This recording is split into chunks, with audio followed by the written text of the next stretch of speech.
You are listening to Leaders and Legends, a podcast produced by Veteran Strategies and featuring conversations with fascinating and impactful men and women who have shaped our world, our communities, and our history.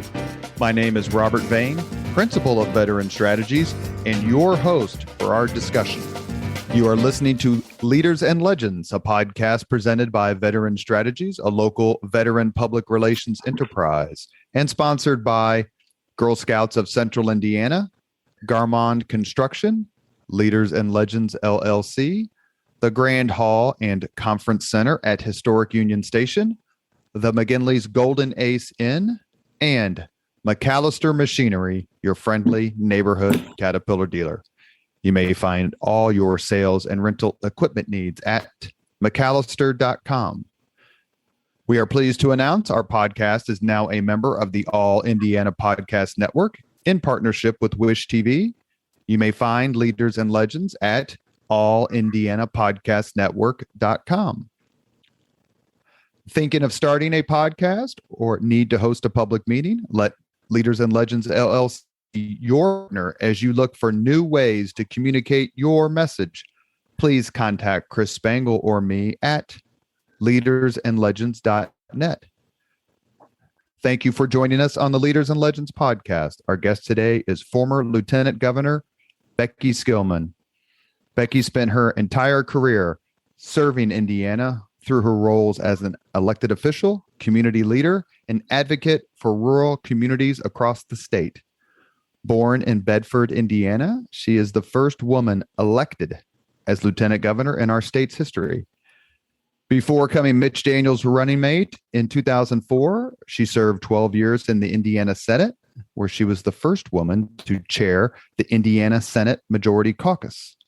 And prior to that, she was elected as both recorder and clerk for Lawrence County. Lieutenant Governor Skillman, thank you very much for joining us on the podcast. My pleasure. Great to be with you. Well, we also have, as we do for a lot of these discussions, former Wish TV political and state house reporter, Jim Shella. Thank you, Jim. Good afternoon. Great to be here. Becky, what drove you to seek office from a community standpoint? Was it something about growing up where you did, what you learned in school, something the family instilled in you or the community? I would attribute my early involvement to my relationship with my grandfather, quite frankly. I was the firstborn of 5 granddaughters, and my grandfather and I had a very special relationship. From the time I was a little girl, he talked to me on his level like an adult. And my grandfather had a very keen interest in politics and in government and to serving your community. That's the type of conversations we had throughout the years. And so it never occurred to me that I couldn't or I shouldn't run for public office at the ripe old age of 25. My grandfather and I had discussed, current events and community service for quite some time, and I was always intrigued by that. Just seemed natural. And I think I was 26 by the time I actually assumed office, but that's how it all began. I was carrying the banner, however, for the Republican Party while still in high school. One of the questions I ask elected officials when they come on is, and you led me right to it, thank you, is what was your first or earliest political memory or event, something or person you can remember happening or visiting? Well, perhaps you'll get a chuckle from this, but 1974, I was working in the Youth for Lugar movement and working with a lot of young Republicans statewide. And of course, I was devastated, just devastated when he lost that first campaign for U.S. Senate. And my mom and dad picked me up that evening at the Republican headquarters in Bedford. I was crying, and they said, "Now you can't take politics that seriously."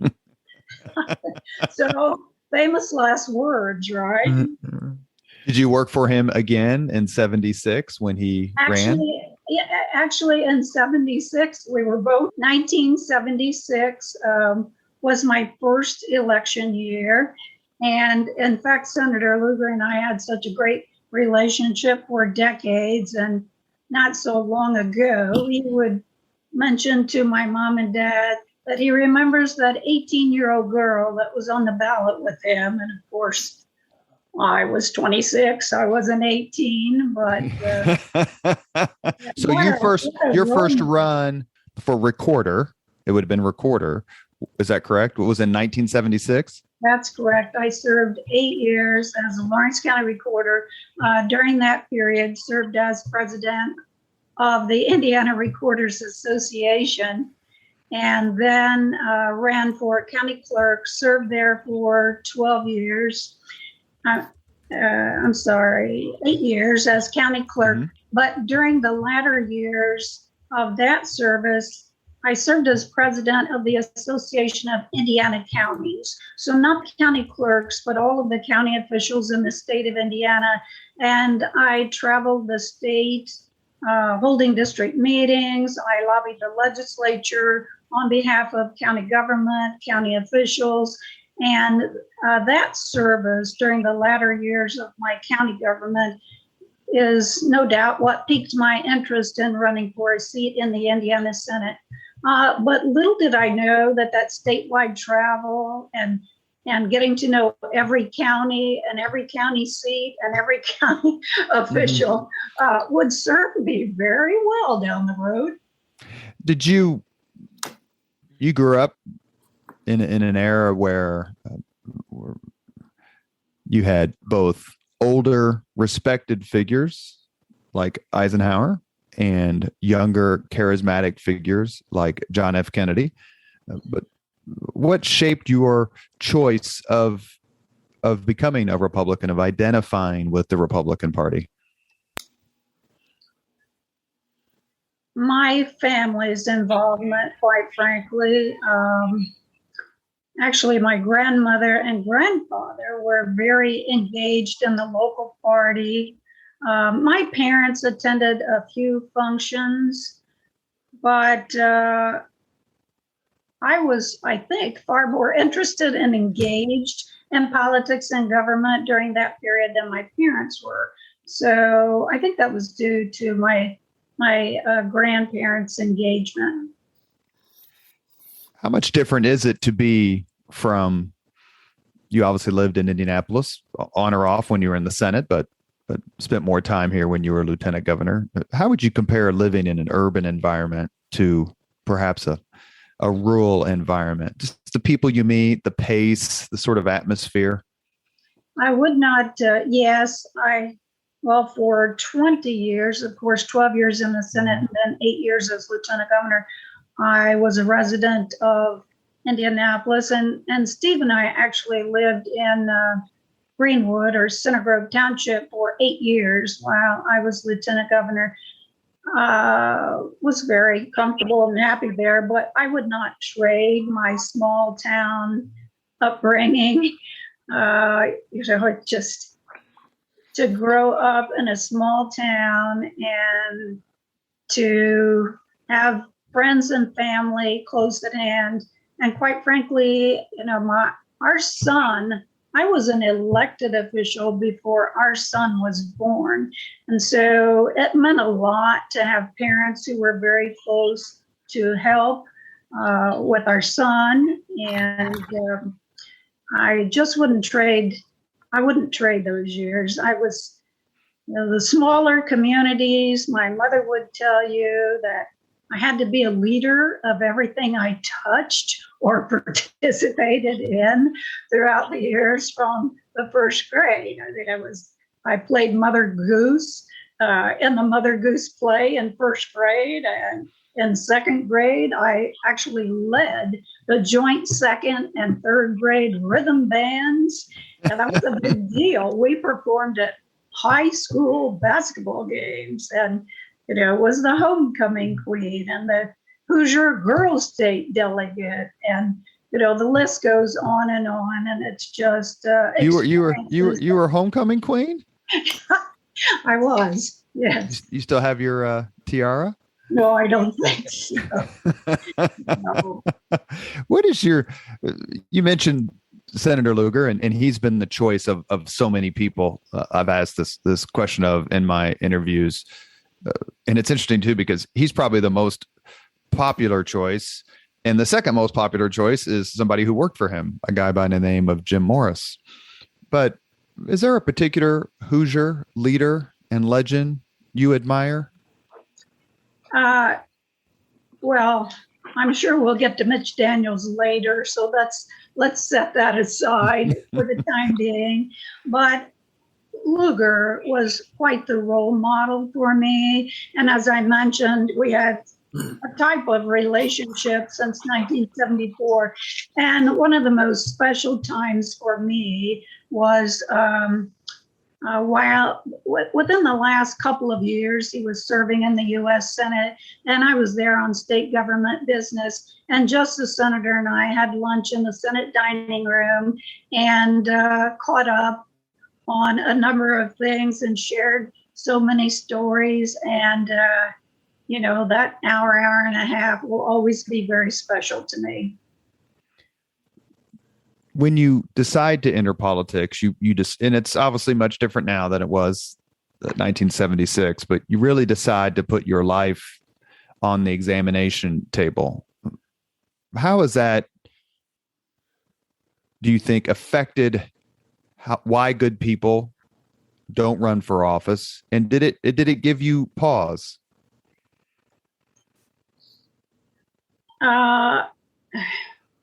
It did not give me pause at the time. I was terribly excited with the thought of, serving the people and working in that county courthouse in 1976. I'm very young. I have a lot of young friends who would say, why would you go to work in that old courthouse with a number of blue hairs? And yet, to me, I couldn't think of anything more exciting. Now, I will say, you know from the outset that your family will likely be far more affected and feel that they are making more sacrifices than you are personally. I mean, my husband is a saint. How would you like to be the spouse of an elected official for 36 years of your married life? No. Did you? I've always wanted to ask you this question, and then I have another couple, and then we're going to turn it over to Jim. But did you ever, since you're not in politics anymore, I think I can ask this question. You drove the most darling little Mercedes when you were lieutenant governor. Did anyone ever pressure you to get like something different? Let's just say my chief of staff at the time almost had a heart attack when I drove that onto the State House parking lot. But I have to be authentically me. And my nickname in high school was Hot Rod. I have a bit of a drag racing background. And no, I had 3 of those little Mercedes sports cars. And yet today I have a brand new BMW Z4. They stopped making my Mercedes model. Did you? Okay, so before we move on, let's please talk about the drag racing part of your resume, which I didn't find in your official biography or your Wikipedia biography, or quite frankly, the biography you sent me. Hot Rod Becky is not mentioned, so please articulate for the Leaders and Legends podcast audience. Well, there's likely a couple of things you won't find when you Google me. I was a drummer, and I was a drag racer, but we didn't have many girls' sports in my day, and so you had to find a way to be competitive, right? My father always had the neatest hot cars. I could not wait until I was 16 years old to get my driver's license to drive my dad's hot cars. And yes, I did a lot of street racing and or drag racing at the White River Bridge between Bedford and Mitchell. So I think the statute of limitations has expired on that. Shella's not doing those stories anymore, so you're in good shape. That's my confession. I mentioned at the beginning that you come from Lawrence County, from Bedford. So let's talk a little bit. How did you personally handle and feel when the Bedford North Lawrence High School team under Damon Bailey rose to such prominence, not only in the state, but throughout the country? Wow. Oh, how much time do you have? Okay, so our son was in kindergarten at the same school with Damon Bailey in 8th grade. So Steve and I and our son Aaron would attend junior high basketball games at Shawswick, and Dick Vitale and Bobby Knight would be present to watch Damon play. So we have quite a history there. And also Damon's parents, of course, were very close friends of ours. We were there during the state championship basketball game. Excuse me. I think still, if I'm correct, the highest attended high school basketball game in the country. 41,000 people. That's correct. Yeah, it's etched in my memory. So how did you take us through, famously, I think Damon Bailey scored and we would love to have Mr. Bailey on the podcast, by the way, if you have that sort of power, because we're kind of an IU leaning podcast, with no disrespect to Gene Cady, who came on Leaders and Legends and was absolutely fabulous. Coach Cady was a terrific guest, but we've had Ray Tolbert on and Tom Coverdale, and would love to have him. So take us through the final minute or so. Damon Bailey, I think, scores like the final 12 or 10 or 12 points to seal it. What was it like for you to be in that audience? The one thing I remember is jumping up and down, screaming, and I was pulling my husband's sweater, and he said, I'm going to jerk it off his shoulder. But obviously a highly exciting moment in Indiana history, I thought, and so did many other Hoosiers. Making Indiana history is one of the things that our podcast guest, Becky Skillman, has done more than once. And her time as lieutenant governor was transformative, but she had a public service career before then. And we're going to turn it over to Jim Shella and let him ask her about her time in the most beautiful building in the state, and that's the Indiana State House. I think he knows too much. That's why we have him on. I will tell you, my lasting memory of you in the State House, most folks maybe don't understand that that building clears out at about 5 o'clock most evenings. And I would be around to do live reports on the 6 o'clock news often. And about 5 o'clock, Lieutenant Governor Skillman would come out of her office on the 3rd floor and start doing laps, just walking around the 3rd or the 4th floor, correct? You're right. You're right about that, Jim. I had to get some physical exercise. I wasn't leaving at 5 o'clock. I was going back to work. So I would take a break and do laps. It's probably a quarter mile or so when you do several laps upstairs, and it's peaceful and it's quiet. Oh, so I was right. You know too much. Nobody there but the TV guys. I did. As long as you want to talk about small town credentials, how many were in your graduating class? Oh, you'll love this. 26. Seriously? Yes. Well, you beat me. I thought I was going to get you there. I had 50 in mind. So, well, still a lot in common. Well, I'm with you on small town upbringing being a good thing to have. So Just tell me a little about being a county official, since you actually spent more time as a county official than you did in the state Senate. Low paying, high stress. Why should anybody do that? I love, as a county official for the most part, I loved being able to take care of people's problems, to make them happy, to look up records for them. And I knew that would dramatically change when I went to the legislature, right? You can't make all the people happy, and I understood that. But I also enjoyed the fact that, first of all, most of my peers in county government were 30 to 40 years older than I was.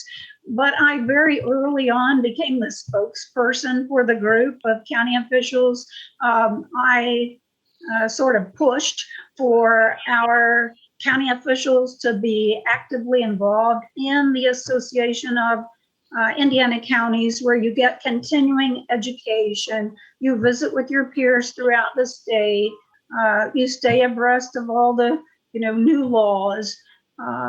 So I found many ways to make it exciting. You talked about your relationship with Senator Lugar. You went through the Lugar series, correct? Actually, I was an honorary governor of the Lugar series from the very beginning. Sandy, Huddleston, Sue Ann Gilroy. Sue Ann Gilroy. In the very first class of Lugar series, I wanted to enroll, and Sue Ann Gilroy told me I was overqualified, and would I like to be an honorary governor? And I said, well, that's fine. I just want to help the program and get more women interested in public service. Well, and for those who don't know, the Lugar series was established by Dick Lugar, and it's all about getting women involved in public service and politics with an eye toward elected office. And it's been very successful over the years. And many other states have adopted that model as well. And I think Indiana Democrats now have their own version of that. It's worth copying. So you got to the state Senate, and according to your bio, you were the first woman to hold that state Senate seat. What's significant about being the first woman in that case? That was 1992 when I was first elected to the Senate, and this is 5 rural counties in south central Indiana. So it was sort of a big deal to have a woman as a state senator. I'll give you an example, Jim. You know how we host, or communities host, third house sessions, legislative breakfasts throughout the session, and on Saturday mornings you would go to these town hall meetings. Well, I'm not going to mention the community, but I would go to one particular community where at the beginning of the program, they would introduce Senator Lewis, Senator Young, Representative Steele, Representative Oxley, and Mrs. Skillman. So, I would think to myself, well, why can't I be Senator Skillman? But I'm Mrs. Skillman. It's just a different mindset in those early days. And I didn't have to speak up. Some other folks in the audience were appalled, by the way. But, I'm not easily offended, never have been. And you take it all in stride. Who preceded you in that seat? Joe Corcoran from Seymour. And Joe was retired military, a little bit of a different personality from you. Yes, that's a fair assessment. And I was a Republican county chairman at the time, and of the county where all the Republican votes were, by the way.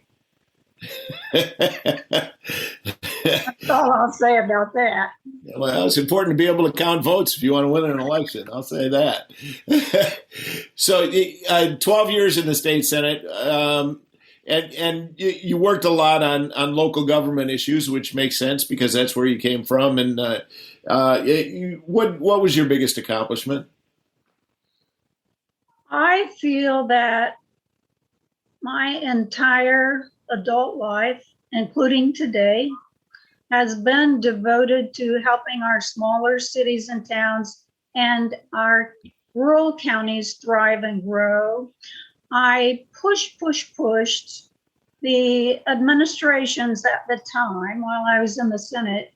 In fact, had to author legislation to mandate that the state come up with a rural development strategy, and offered to be the one to lead the effort, in fact. And, I had the 5 counties that had above the state average unemployment. So you had to be innovative and creative and think of ways to help these areas grow, whether it be specific tax advantages for businesses that would locate there. And then, went on as lieutenant governor to create the first ever Office of Community and Rural Affairs that's still in place and doing wonderful things across the state of Indiana. You had the benefit of being in a Republican majority your entire time in the state Senate. And I know that currently with a supermajority, that's not always the advantage some people think it is. That the leadership has trouble getting everyone to fall in line on occasion. But during your time, it seemed like the Republicans were pretty monolithic. Was that an advantage? We had there were only 26, I think, Republicans when I came in 92. But yes, I would have friends in the House who told me repeatedly I was spoiled for being in the majority for 12 years. But when you have a very slim majority, it's more pressure on each member, of course. So by the time I left the Senate in 2004, our numbers were much greater. But as a caucus chairman, I still had a lot of pressure to deliver. Sure. So in 2012, you were named running mate to Mitch Daniels. No, 2004. I'm sorry, 2004. I misspoke. I meant to say 2004. And I want to tell you, I had a pretty good run going right about then. I was able to break the story the day before running mate announcements in a number of cases. And I happened to be on vacation when you were named. I broke my string. But you were chosen over Pat Miller, Fort Wayne businesswoman, one of the founders of Vera Bradley. Do you know why you were chosen over Pat Miller? She later became Commerce Secretary, of course. Yeah. Oh, love Pat. We had a great working relationship. We hit it off from the beginning. But I think I know why.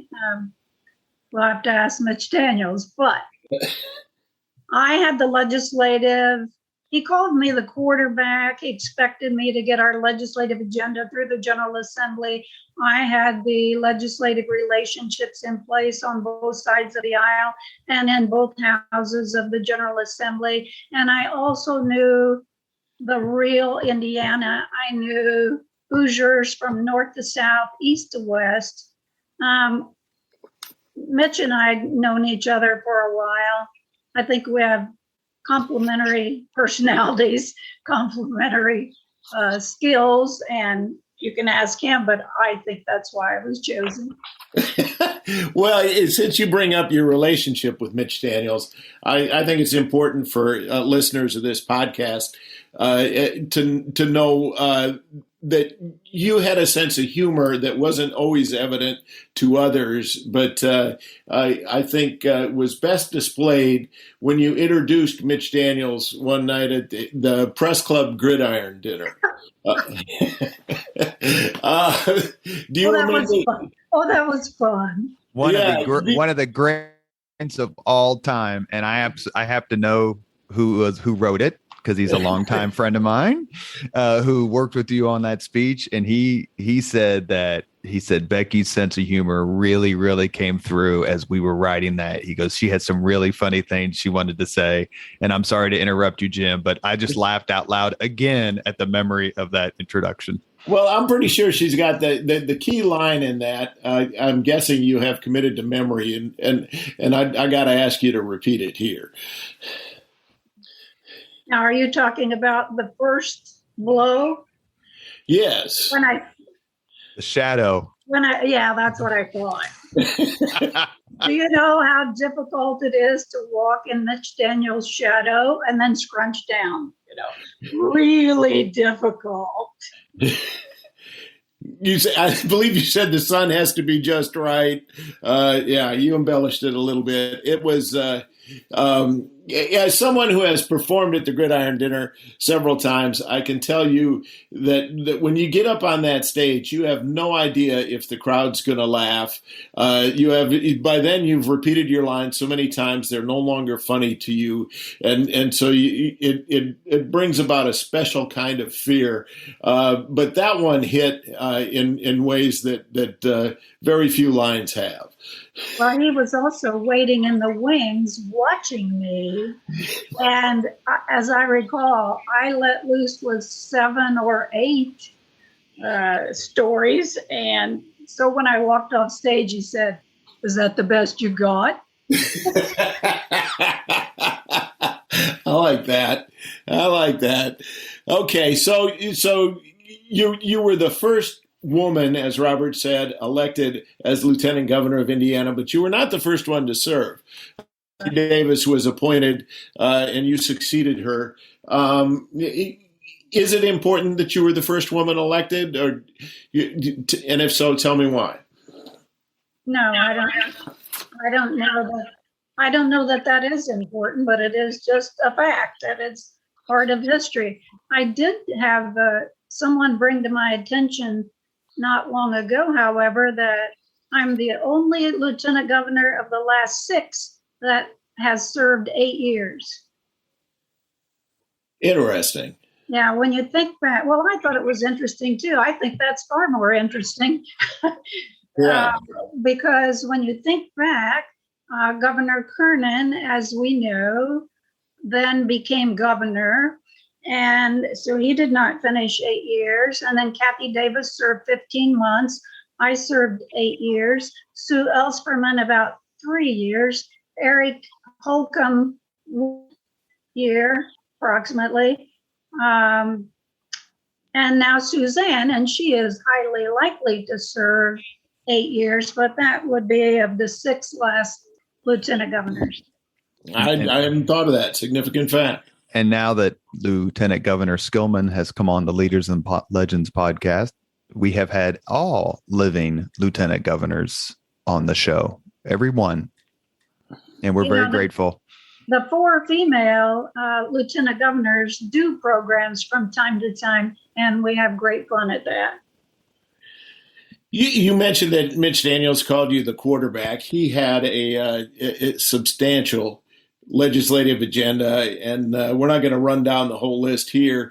A couple of significant things that brought about change in Indiana would have been the adoption of daylight saving time and the Major Moves program, the leasing of the toll road. Were those the 2 biggest sells for you as the quarterback? Lease of the toll road certainly ranks among not only one of the highest priorities, but one of the most, I think, difficult to achieve in the General Assembly. And, we had set that threshold at $2 billion. If the bids don't come in at $2 billion, then it's not worth our effort. In other words, how much flack for the jack? And I remember the day the 5 bids came in, and the top bid was $3.8 billion. And Mitch said to me, "Oh, it's a slam dunk in the legislature now." And I reminded him that we had day-long debates over the official state dessert. So I don't think the toll road lease is going to be a slam dunk. And you know the rest of that story, Jim. It was a full court press. I visited with organizations and labor unions throughout the state of Indiana. Many of us did. I went into, South Bend, where we had, a dozen troopers at a union hall due to the crowds and the perhaps violence that might occur. So it was just a volatile time. And the 7 counties along the northern Indiana toll road, felt that that was their asset, and those dollars should not be spent in other areas of the state. But when you think about it, more than 1,000 infrastructure projects taking place simultaneously throughout the state of Indiana, many major corridors that would otherwise be on hold. In business today, I have to travel to Evansville a lot, and I-69 is just wonderful, quite frankly. When I was twisting arms to attempt to get the votes, I had no idea that I was going to benefit so much from driving on I-69 to Evansville. So that has to be toward the top. But, folks will mention the Healthy Indiana Plan and property tax reform and the expansive education reform and right to work. I actually think perhaps one of the most significant measures was simply guiding our state through the worst recession, certainly of my lifetime, and then coming out stronger on the other side. While many states were digging out of a hole for a decade. Yeah, Democrats were critical of the size of the surplus that Mitch Daniels maintained. He was always very proud of how big the surplus was. Is that a legitimate point of contention?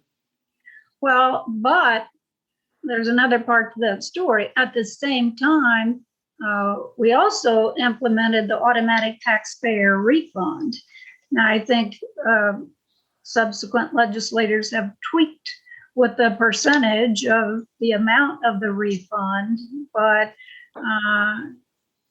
it has served us well. You can't argue with that. Yeah, I think major moves has served us well as well. And it's interesting to see what's happened with the toll road. I think the folks who made that $3.8 billion bid found that they spent too much. They ended up selling it, and I think you wouldn't be able to get that price today. No, I agree, nor were you likely to enter into such an arrangement today, or perhaps the federal government would not let you move in that direction. Mitch Daniels has been viewed as an activist governor in a state that had very few activist governors. Your take, please, on his approach to running the state of Indiana. He wanted to be governor for only one reason, and that was to move our state forward, to create real results. And I will tell you, the first week he set out in that RV to travel the state of Indiana, he called me to come to my Senate district first. And he said, will you ride with me for a couple of days on the RV and introduce me to your constituents? As you mentioned, Jim, I had served with only Democrat governors throughout my 12 years in the Senate. So I was looking forward to serving with a Republican governor in my leadership position in the Senate. And from day one, I knew this was something entirely different and new. We are on that RV. We are in tiny little burgs, crossroads in the country, having biscuits and gravy in a diner with locals. And he was serious about it. He wanted to know how Hoosiers felt about their community and what their needs were.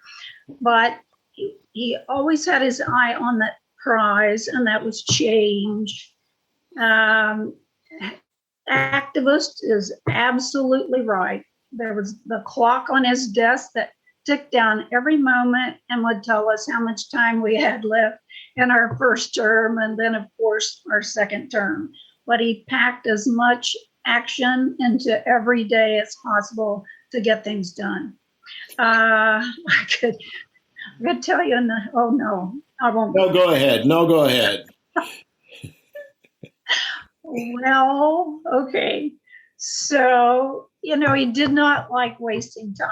So there were times when during special session, and we would be there on a Saturday and a Sunday during special session. So I would preside in the Senate for a period. You know how often you take breaks to get more conference committee reports in.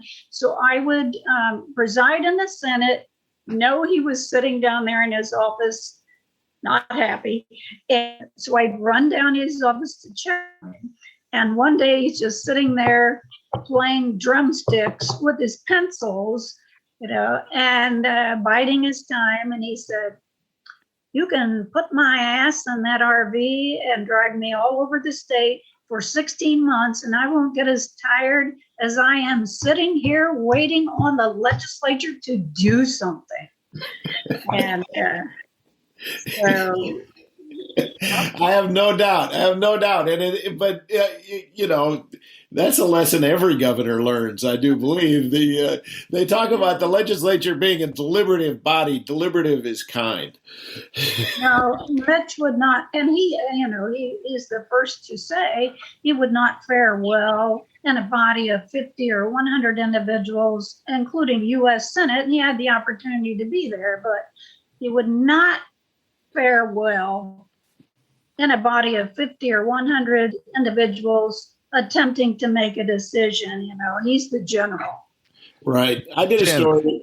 If I could, just to follow the thread here, I did a story at one point about how Joe Kernan, who was running against Mitch Daniels in his first race, had a donor at lunch one day and was telling him about his Southern Indiana strategy, and didn't know that Bill Osterly, the Daniels campaign manager, was at the next table listening. And then, as a result, the Daniels folks tried to thwart that Southern Indiana strategy. And you probably know as well as anybody that Southern Indiana used to be largely Democratic, and now it's largely Republican. Are you surprised by that switch? It's been interesting to watch through the years. I can think back to my early days in the Senate, and Senator Johnny Nugent of Lawrenceburg and I were almost the only Republicans in Southern Indiana.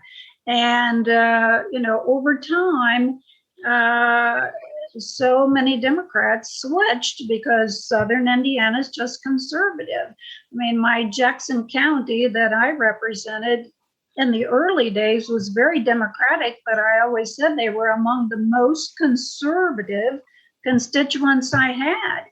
And they found their way home. Much of Southern Indiana found their way home through the years. And you're right, heavily Republican today. May I ask a question of both of you, actually? This is why I wanted to jump in very quickly. You've witnessed multiple governors deal with the General Assembly. Becky, you first. How was Daniels different, or was he? Well, let's just say he allowed me to be the coach for our cabinet. We had a very impressive lineup of business leaders, many of whom had made their fortune and thought, well, this would be interesting, to provide a public service for a year or two. And then I can be grooming someone to take my place. While actually a few of them stayed for the entire 8 years. But some acclimated to state government easier than others. So they needed a little coaching about, approaching the General Assembly, how to do that, what to say, what not to say. Mitch was, he had built a lot of relationships while on the campaign trail, meeting legislators. He did not hesitate to ask for what he wanted and for what we needed, and was excellent at doing that, quite frankly. I mean, we met regularly with, early on, the four of us, Bob Garton, Brian Bosma, myself, and Mitch met every week. As you know, we lost the majority in the House, and then it was Pat Bauer, Bob Garton, myself, and Mitch. And then as we move forward, David Long and Bosma. But yes, the communication was constant. The good, bad, and the ugly. Jim? Well, I think we'd love to hear some of the ugly stories. Excuse me. I want to know more about what went on behind the scenes, but I think maybe this isn't the forum for that. At the end of your time as lieutenant governor, you looked at running for governor, put together a campaign for a time. That's not an uncommon move. Tell me why that didn't work out for you. I will, and I'll be brutally honest. And I was. I mean, you always can continue to raise money. Eric Holcomb's doing it now, right? And so, continue to raise money. I was beginning to think about putting the infrastructure on place. But quite frankly, for more than a year, I couldn't get myself beyond 50-50. Am I going to? Am I not going to? And that's not a good thing, right? Because I was so passionate when I ran for every other office along the way. It was like, get out of my way, here I come. And I didn't feel that way this time. And I would rationalize by saying, too much. It's a very serious step. The good, bad, and ugly. You're not supposed to get highly excited about it. Mitch treated me like his equal. I'd done everything that he had done almost, And I woke up one morning and I thought, you know what? I never announced, but I woke up one morning and said, you're just moving forward out of expectation and obligation. You don't want to disappoint your staff and so many friends and supporters. And I knew that was not the right reason to run. And once I made the decision and announced it immediately, even Mitch asked if I wouldn't reconsider. But the moment I announced I was not running, and I was dealing with this minor health issue at the time that has since been resolved, but I was so peaceful beyond that time and knew it was the right decision. And little did I know I would go on to have, great reward and service on the private side. Candidates and the people who advise candidates often talk about the fire in the belly. And right. What you're saying is you didn't have it. I did not. I had it, but I think I had it for 36 years. And I think 36 years was enough. It's very important to know when it's time to go. I have friends who were taken out of office under unfavorable circumstances. And, I'm glad that I knew when it was time to go. Well, and that's maybe the toughest decision that some people ever make. It's, it's always best to go out on your own terms. Exactly. One of the things that comes through in every elected official, we'll just keep it there, political official I talk to, and Jim and I have talked about this before. When people would ask me, hey, I'm about to have a meeting or a conversation with Greg Ballard, my former boss, mayor of Indianapolis. They're like, what should I say? Or Ballard's not much on small talk. And I would always say, it's really easy. Compliment his staff. And if you compliment his staff, he'll be putty in your hands. It worked every time because Greg Ballard was immensely proud of the group of men and women who worked for him. I know some of the people who have worked for you, Lieutenant Governor Skillman, whether that's my friend Jay Kenworthy or Angela Coates, or I especially want you to say a little bit about the current mayor of Noblesville. But yes. Talk about your staff and just what they mean to you and how they were helpful to you. I could not be more proud of my Lieutenant Governor's staff, where they are today, the kind of people they have become. It's still surprising when, I see them with 3, 4, 5 little children. That tells me, or I ask the question, where is the time gone? But yes, Chris Jensen, of course, the mayor of Noblesville. I've kept in touch with all my former staffers, but Chris, I see regularly during his primary contest where he had, 5 opponents. I went up to Noblesville, spent the day with him campaigning during that primary, and we did a town hall together, and the governor and I had a fundraiser on that same evening, and just had great fun. I knew from the outset that he would be the winner because he knows what to do, he knows how to do it. He had a vision for Noblesville. He was so eager to get moving, and you're much closer to the situation and to Noblesville than I am today, but I still follow his movement and his leadership from a distance and couldn't be more proud of him. Well, let me just add that Chris was the only staffer who I saw join you on those walks around the 3rd and 4th floor of the same house. Well, someone thought they always had to protect me, and I, unless it's from like a bailiff in the Supreme Court or something, I don't know why they would. Maybe a TV guy. Yes, it's TV guys.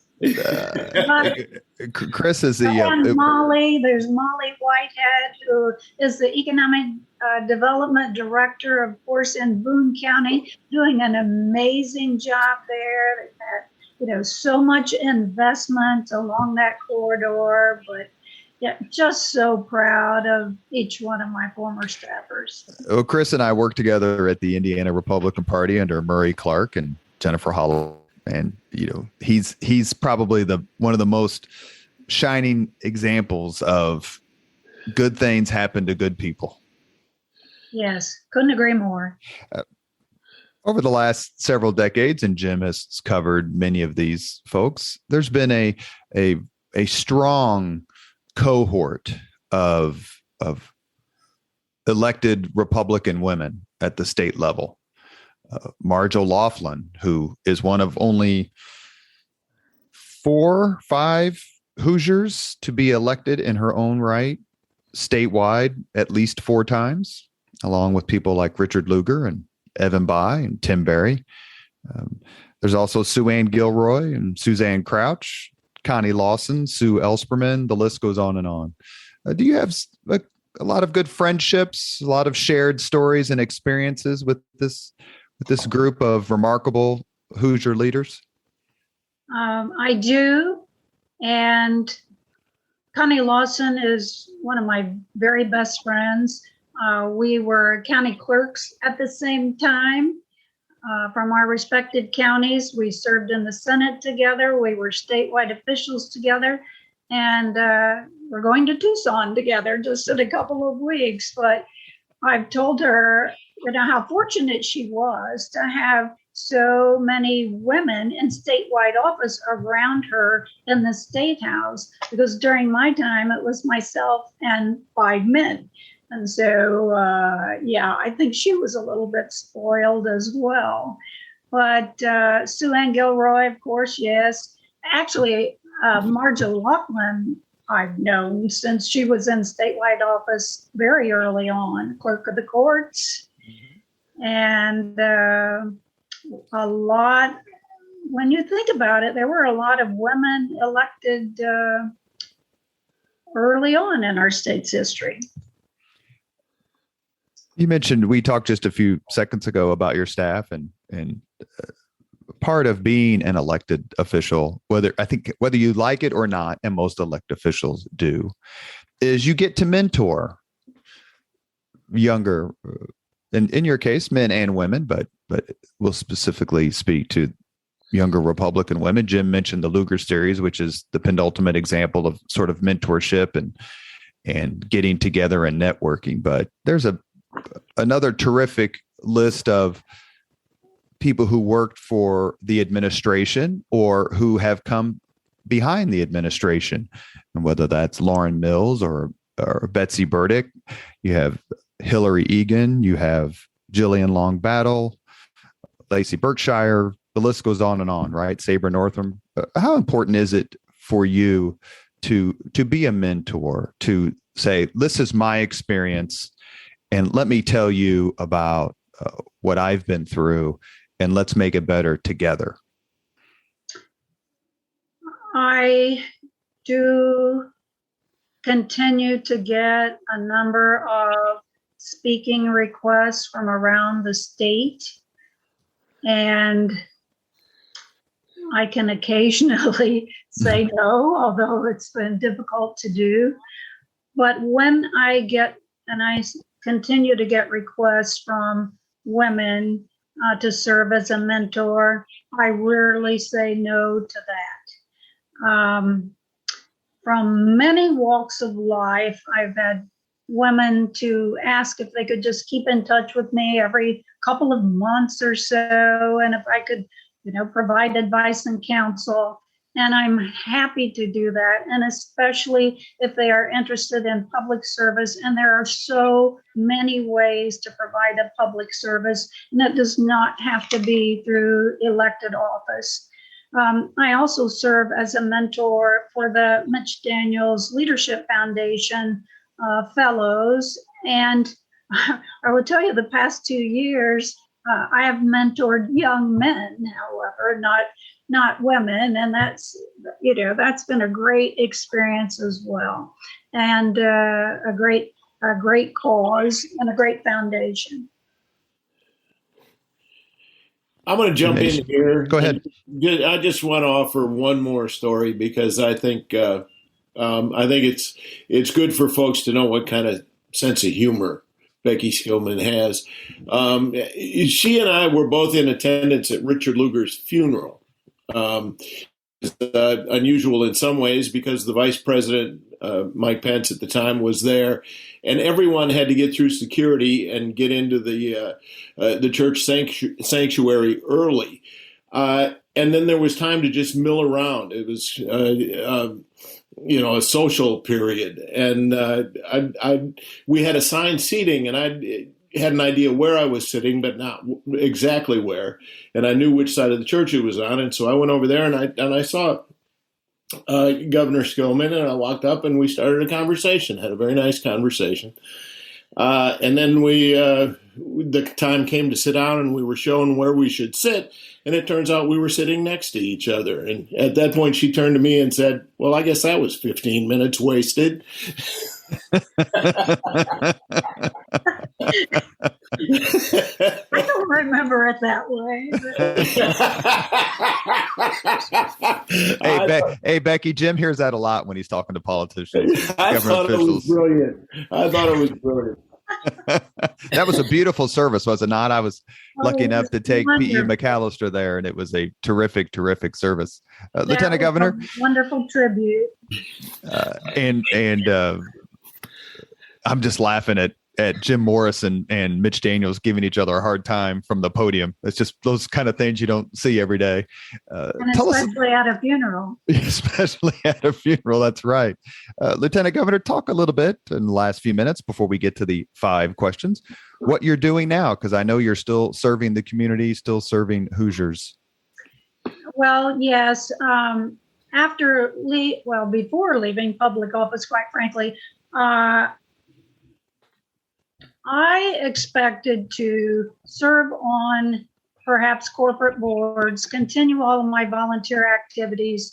And just 6 weeks before Governor Mitch and I left office, the president and CEO of Radius, Indiana, the 8-county Economic Development Corporation, the CEO passed away unexpectedly at 59 years old. So I had the chairman of the board and another director came to visit me at the State House and asked, could you come home? Would you come home to lead this corporation? And little did they know that Steve and I were already building a new home on Lake Monroe. And, I gave it some thought and decided it would be a great way to help my home region of the state, having these good relationships in place with state government agencies, with federal agencies, with economic development professionals throughout the state of Indiana. I did not pledge to stay in the position for 10 years, however. And so I really enjoyed rebuilding and rebranding Radius, Indiana, getting these 8 counties to collaborate. And then after a 4-year period, traveling the state, traveling the country, visiting with site selectors, talking about South Central Indiana, I knew it was time for me to search for a CEO to take the organization to the next level, which I did in 2017. So I stayed in the role for 4 years, and I continue on as chairman of the board. In fact, we just last night hosted the Consul General of Japan and had all of the mayors and economic development professionals, congressional representatives at a great dinner at the French Lick Hotel, still telling the good story about all of the assets in our region of the state. In addition to that, I serve as the lead director on the corporate board of Old National Bank. And Old National is the oldest and the largest bank headquartered in the state of Indiana, now serving 5 states. And we just announced in June a merger of equals with First Midwest Bank out of Chicago. So I'm spending a lot of time, especially during this pending merger, not only in Evansville, but I've been in Chicago as well. And just waiting on the Federal Reserve to approve that merger, and then we'll be a close to $50 billion company. One of the things that you and Jim discussed talking about your elective career was, how much different it was back then. Jim and I just did a podcast with Evan Bai. He talked about it as well. It's been a theme. We don't do big P politics on the Leaders and Legends podcast because we want it to be comfortable and fun. But who were some of your friends on the other side of the aisle as you were serving both in the Senate and as Lieutenant Governor? Oh, there were so many. Well, there were so many. Oh my. Okay, so in the Senate, my colleagues, Jimmy Lewis was the caucus chair while I was caucus chair, and we represented nearly same areas or neighbor areas in southern Indiana. Richard Young was a good friend. Lyndall Hume was a good friend. Vi Simpson and I shared Monroe County and were together a lot. I think they were all my friends on the Senate side. Senator Lannon, and I had mutual friends in Anderson, some of my relatives, by the way. On the House side, Peggy Welch and I represented some of the same areas. And when she was in the majority in the House Representatives, and I was a majority, of course, in the Senate, we would trade our legislation across the aisle, and she was great to take care of legislation I authored. I did the same for her. There were just so many friends along the way. One of the things that I've asserted in this podcast and on some TV stuff that I've done is that, and you mentioned it earlier about traveling, and that one of the biggest advantages and positives that Eric Holcomb has as governor is all the time that he has spent traveling the state of Indiana, whether that was chairman of the Indiana Republican Party or state director for Senator Dan Coates or his time working for Mitch Daniels. I joked to him one time, I said, if I just threw a county out there, could you tell me the best dessert, the best tenderloin, the best milkshake? And he laughed. He pulled his phone out. He goes, yeah, I got it all right here. Anytime we travel, it's like, Du Bois County, where's the best place to eat? How much was that? Do you think that is an advantage for him, a positive for him, as it was, you mentioned a few minutes ago, as it was for you? Yeah, you might call him road warrior. And isn't it good that he was able to spend so much time throughout the state? Because as we know, this past year and a half or so, you couldn't visit with Hoosiers. And I think that's just sad to me. I mean, one of the most uplifting parts of service. And I always enjoyed when the legislature was over, I could get back out on the road again and travel into communities. And I'm sure the governor has missed that terribly. And he had to, of course, be in the State House, taking care of business during the pandemic. But I think it's quite a loss as well when you can't visit one-on-one with Hoosiers. We've reached the point in the Leaders and Legends podcast where we asked our guests the same 5 questions. Lieutenant Governor Becky Skillman, are you ready? I'm ready. What was your first job? My first job was as a dental assistant. You do have a great smile. Is that left over from? That was not a position I was seeking, by the way.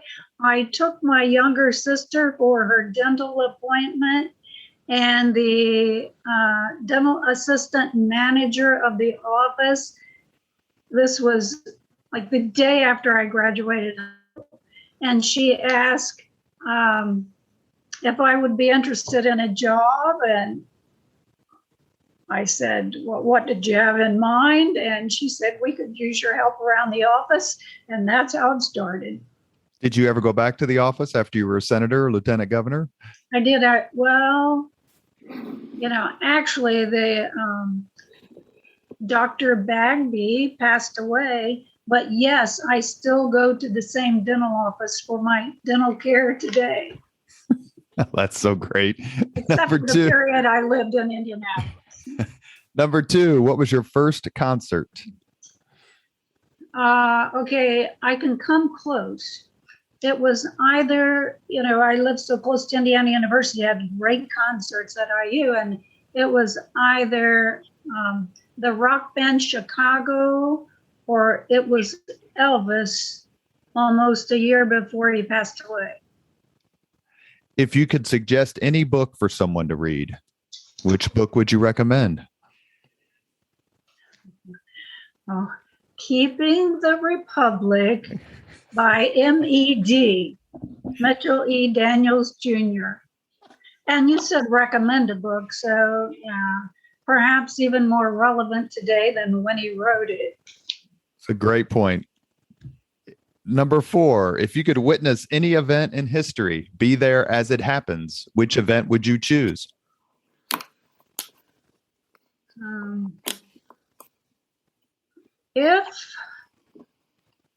If I had witnessed the first man on the moon, then I would have been the first woman on the moon. Isn't that right? That is correct. No, I just think it would be terribly exciting to go where no one has gone before. Number 5, last question. If you could have dinner with anyone living today, 2 hours off the record, talk about anything you want, whom would you choose? Well, this might not be at all what you would expect because it's authentic and I could actually make it happen, and it is long overdue. I need to follow up with my good friend, Congressman Lee Hamilton. Lee and I chaired the State Bicentennial Commission for 5 years. We had a great friendship and partnership. My old Senate district sat nearly inside his congressional district, so we've known one another for decades. But since the end of 16, when the bicentennial celebration ended, I've been derelict in following up with him. So, Robert, I think I'm going to call my friend Lee Hamilton. I think one of the reasons we had such a special relationship is because we both served during a period where we had great friends on the other side of the aisle. We knew that we had to compromise to move the state forward or to move the nation forward. We knew we were not going to get 100% of what we wanted, but we made great progress along the way. And Lee and I have had lunch many, many times, but not recently, and I need to catch up with him. I can only imagine how amazing 2 hours off the record with Lee Hamilton would be. He came to Bedford to speak for me. I host, it was not my idea, but Lawrence County hosts a Becky Skillman Leadership Institute for one full day every summer. And we have speakers that come in to provide inspiration. And Lee Hamilton has accepted my invitation. And he has spoken at that institute. Mitch Daniels has spoken at the institute. Dan Coates. And the list goes on. And it's not a partisan thing, obviously. Many celebrities and athletes and others have Karen Pence, by the way, in her first year as second lady, came to speak at the Institute. Bedford had not quite dealt with Secret Service like that day called for, but it was an interesting day. Jim, do you have a final thought for Lieutenant Governor Skillman? I just think it's been a great conversation. I've enjoyed talking to you. Great to see you again. It's been my pleasure entirely. You have been listening to Leaders and Legends, a podcast presented by Veteran Strategies, a local veteran public relations enterprise, and sponsored by Girl Scouts of Central Indiana, Garmon Construction, Leaders and Legends LLC, the Grand Hall and Conference Center at Historic Union Station, the McGinley's Golden Ace Inn, and McAllister Machinery, your friendly neighborhood Caterpillar dealer. Along with co-host Jim Shella, our guest has been former Lieutenant Governor Becky Skillman. Thank you so much for your time and the stories. It was a lot of fun. Thank you. Thank you very much for listening to Leaders and Legends, brought to you by Veteran Strategies Incorporated. If you want to contact us about this program or our menu of public relations services, please send us an email at robert@veteranstrategies.com. That's robert@veteranstrategies.com.